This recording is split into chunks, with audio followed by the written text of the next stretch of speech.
If you're looking to start a business, you're in the industry, so you need to call somebody in that industry right now. So let's say, for instance, it's a coffee shop. Someone owns a coffee shop in your community or in this world, call them up and say, hey, you're a business owner. How did you start it?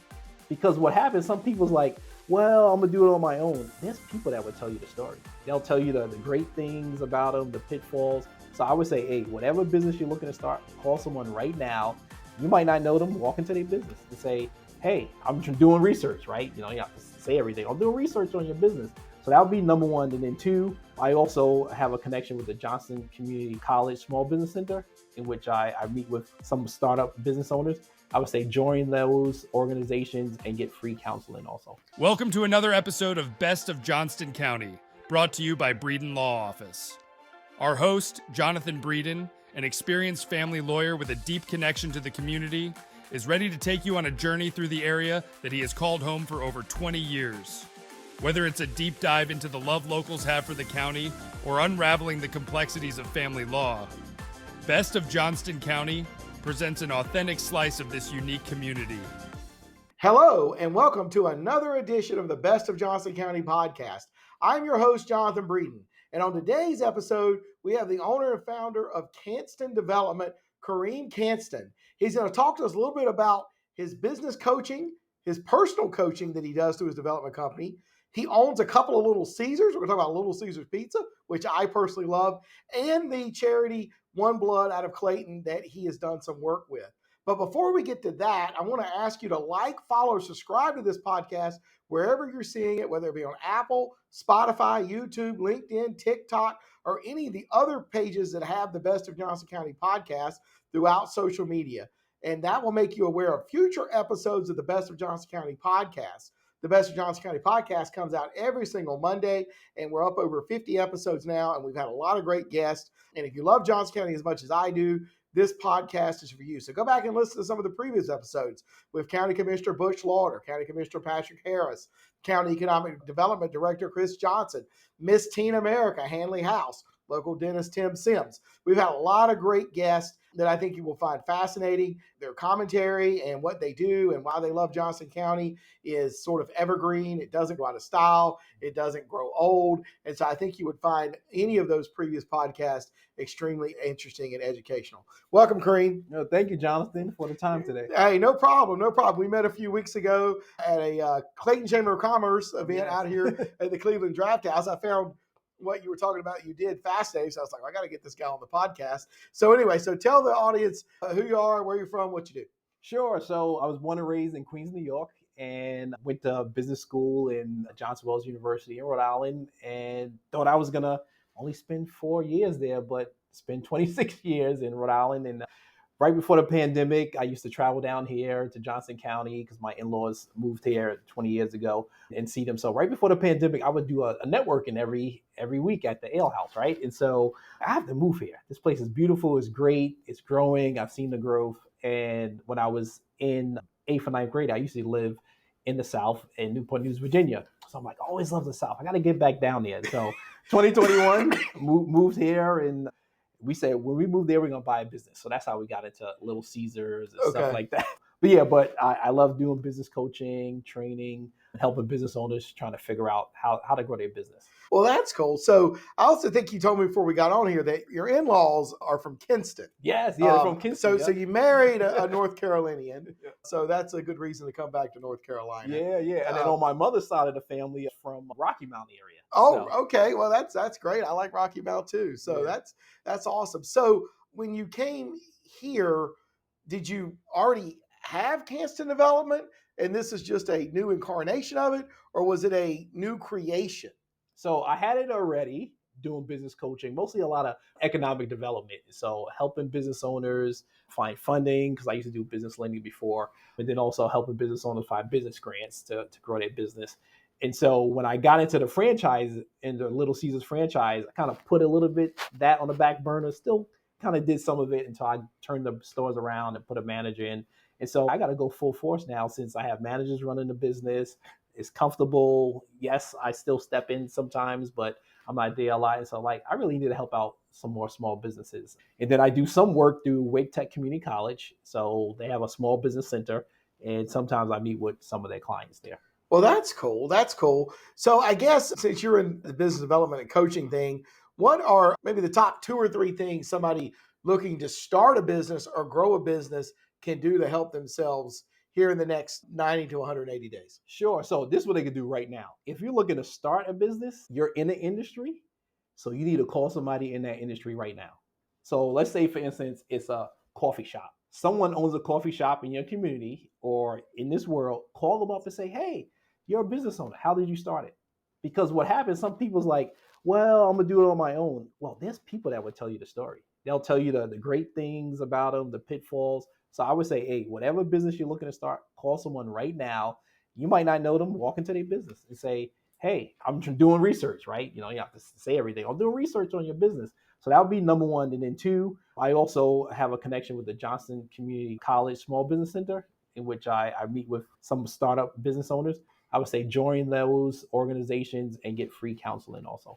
Yeah, and they do a great job at the Johnston County Small Business Center, which is at the Workforce Development Center. That's right. Which is it's off of Powhatan Road near Novo, right next to the new Novo plant there, the new Novo Nordisk plant there on Powhatan Road in Clayton. It is free. Your tax dollars pay for it. It is through the community college. They're there. They have a new director. They got there a couple of years ago. Suzanne, She's doing a great job. And they'll help you. And then there's also Launch JOCO, which is out there, done by the Chamber of Commerce's. The applications end at the end of September. By the time this podcast runs, it'll be past that. But definitely look at it starting next summer into September if you want to get into a more formal business development coaching thing where you have mentors come in and work with you. The Launch JOCO program is great. If you happen to be around Garner, Launch Garner. I've been involved with them as a mentor for many years. And Launch Garner is also a great program. One thing I would say, I think you're right. If anybody called me and said, how do you start a law firm? I'd be glad to help them. You know what I mean? Like there's enough work out here for everybody. I think people think like, well, they're going to not want to help me because I'm going to compete. There's enough business for everybody if people are doing it the right way. That's right. And you brought up something that was interesting because if you see a McDonald's, you see a Burger King. On the same corner, you're like, what are they doing? They're in competition, but like you said, there's enough business out there for everybody, and everybody could help each other sometimes. Well, and if you see right here in the Cleveland community, CVS and Walgreens across the street from each other. It's the same thing in Clayton. There's a reason for that. They like to be together. And so that's important. Okay, I know you do personal coaching as well. What are 2 or 3 things that people can do better themselves individually right now in the next 90 to 180 days? I would say, you brought up a mentor, right? Mentoring businesses. People also should have a mentor personally. And I'm going to tell you, I'm an introvert. You're probably like, what? For real? So I'm an introvert. I am surprised that you're an introvert. I don't like to reach out to people, but I had to figure out, like, I can't do everything myself. And sometimes I'm not the best at it, right? So I would say reach out to somebody that you might respect, or you might get a referral from someone that maybe might be at your church or your community organization or your religious organization, and say, hey, I need some help in this area. And so all the best people, Michael Jordan, Serena Williams, Tom Brady, all had coaches. And why can't we get a mentor or coach? And so I would just open up. So get a coach, get a mentor. And then the other thing I would say, that read information that's important to you. So if you're looking to up level your skill on AI is big now, right? All over the place, then read a book about AI, even though you can go online and you have ChatGPT can tell you a lot of stuff. But I would say those are the quick things I would tell people to do. And I've done those things. Back during 2020, during COVID, I got a business coach, a guy named Richard James, and got into his program. And that is one of the reasons I've been able to scale my business so successfully over the last 4 years, despite COVID and everything else, is I got a coach. And within that program, there are other members like me, like-minded members that became my mentors that had built, successful family law firms with several lawyers and lots of employees, and the systems to provide the high level of service that we try to provide so we can get the 5-star reviews, because I didn't know any of that stuff. I didn't practice law 20 years before I got the coach. Wow. But a lot of the stuff about how to structure the business and how to provide that 5-star level of service, I did not know. But between coaching and mentorship, I learned it. And that's one of the reasons we've been able to be so successful over the last 3 or 4 years. So You're absolutely right about getting a coach and a mentor. I also think that it's not bad to have it's also a good idea to have a counselor. A lot of us have anxiety and other Yeah. things in our past we need to sort of deal with. And, there's tons of counselors out there. On a previous episode, we had the founder of 180 Counseling, Sarah Coates, on here. There's also Better Health out there, which is fairly affordable. And, they have lots of counselors there too. And it's all virtual. And so there's, so if you're stressed, got anxiety, things aren't quite right, get a counselor. That's right. And counseling is important. Like, I grew up with two parents that had mental illness and wrote a book about that. And one of the things I tell people, I said, we need help. And sometimes we need help outside of our family and friends. But I want to put a plug for you. If you are looking for great customer service, just walk into Jonathan's office. I was like, hello, can I give you a water? I'm like, I need to bring all my employees and just walk into his office to see how people treat you. Your group of your team have a great welcome atmosphere. You walk in your office and I'm just blown away because you don't see that every day. Well, and you have to work hard at it, right? You have to work hard at it. You got to make principles that, and train people to do things the right way and try to make people feel comfortable and stuff like that. So let's pivot a little bit to, you own 2 Little Caesars franchises. I find that absolutely fascinating. I like Little Caesars, hot and ready. Hot and ready. I mean, what a slogan, right? And pizza, right? Yeah. I don't know who came up with those, but those are 2 of the great copywriting ads of the last 10 years right there. So why buy a Little Caesars? Where are they? Yeah, so we have one in Norfolk Crabtree, all on Grove Barton Road, and then one in Oxford, North Carolina. And when we were moving down here full time, we said, we're going to buy a business. So we started putting offers on all types of businesses, retail, there's shoe stores. We were like, hey, we're in Little Caesars all the time. Let me research about their franchise. And so we're like, oh, all right. We start talking to them. Maybe we could get into the business. It's not intensive. People are not sitting down at a table, so you don't have to turn tables. And so he's like, all right, let's do a new one. And we were like, ooh, it's going to cost us $500,000 for a new one. So we like, I don't know if we want to do that. And then we saw one for sale for less than $200,000. So we like, hey, can we turn this low performance store around? If we can, great. But if not, we could sell it and flip it maybe. And so we bought our first one in 2021, December, in COVID. Bought our second one in 2022, June. And so the first one, we've been able to triple the sales in 3 years. The second one, we've grown the sales, but not as much as we like. And yeah, we like the product. I love to eat pizza every day. I can eat pizza every day, right? And it's, people forget about the quality of Little Caesars, even though it's a lower price, but the quality is very high in the value. So how did you turn the store around and triple the sales? We did one thing that people don't do today. You answer the telephone. Like, just think about it. You go to a McDonald's or Starbucks, they probably not going to call you. Or if you call them, they probably not going to pick up the phone and you can make an order. So first day I get in there and I pick up the phone and I kept some of the older employees. It's like, they screaming at me, what are you doing? What are you doing, sir? I'm like, what are y'all talking about? I'm looking around, right? Like, who are you screaming at? And they was like, why are you picking up the telephone? And I said, because someone is trying to call us to provide a product and they're going to pay us for the product. And they said, well, the last owner told us, if you ever touch the phone, I'm going to fire you. I'm like, what? So I already knew. I said, one thing we could grow sales, answer the phone. And you see that a lot of times with certain types of businesses. They don't answer the phone. They don't get back to you.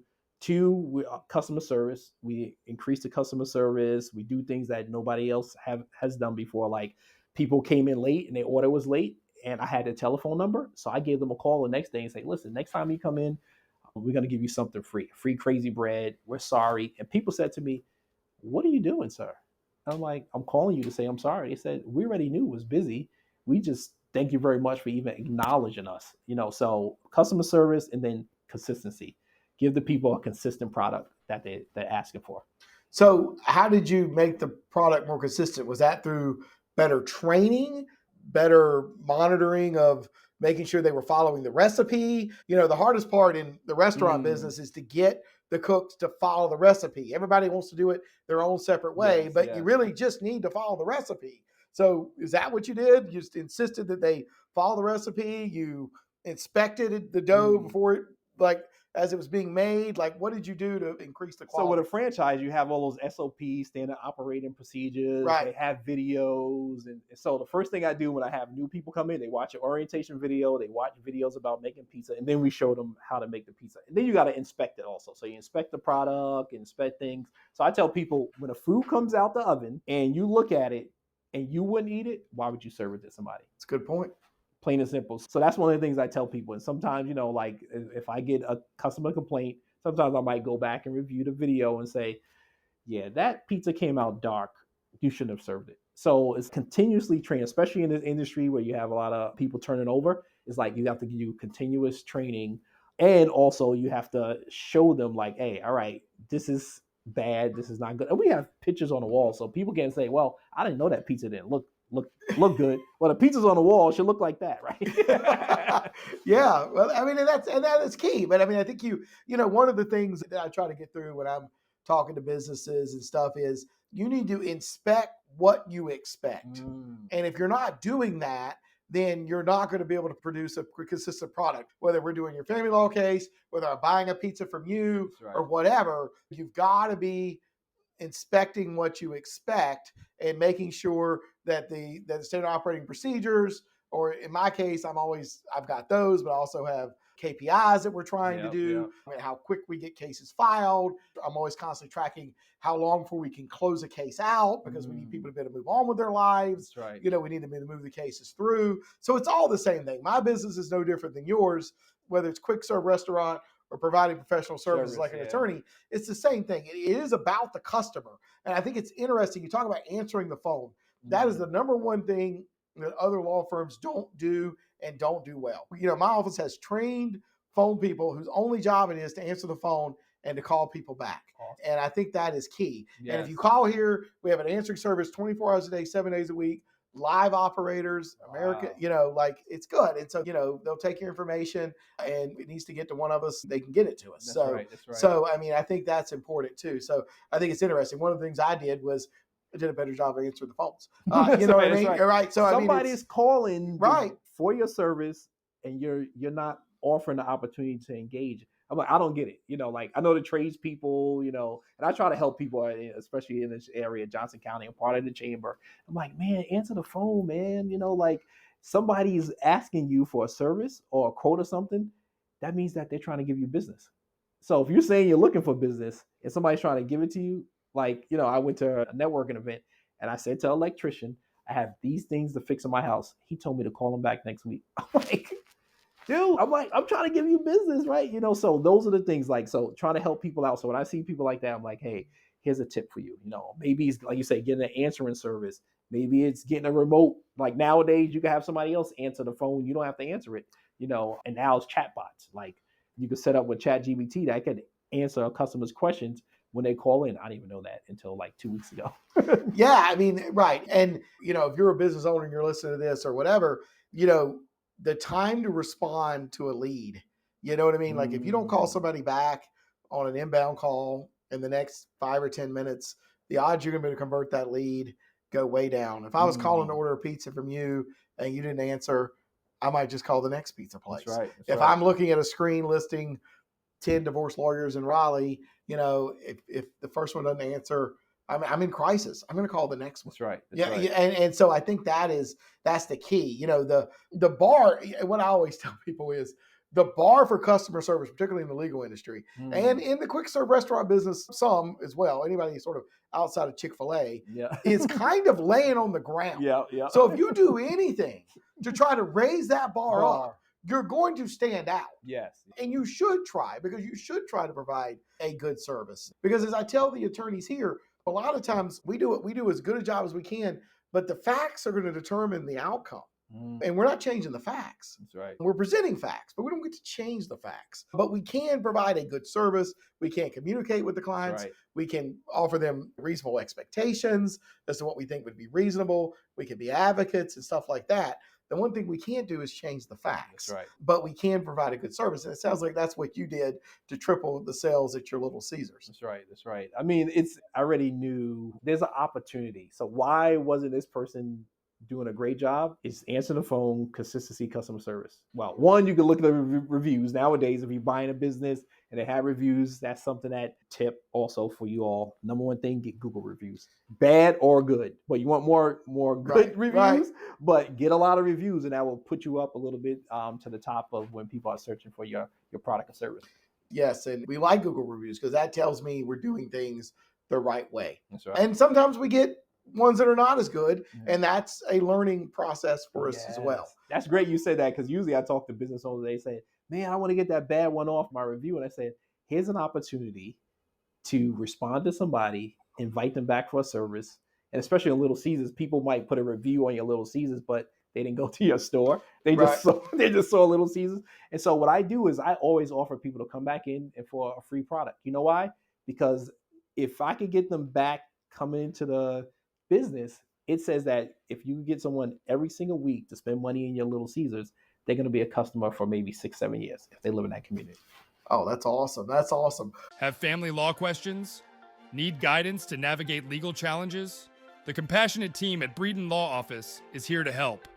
Visit us at www.breedenfirm.com for practical advice, resources, or to book a consultation. Remember, when life gets messy, you don't have to face it alone.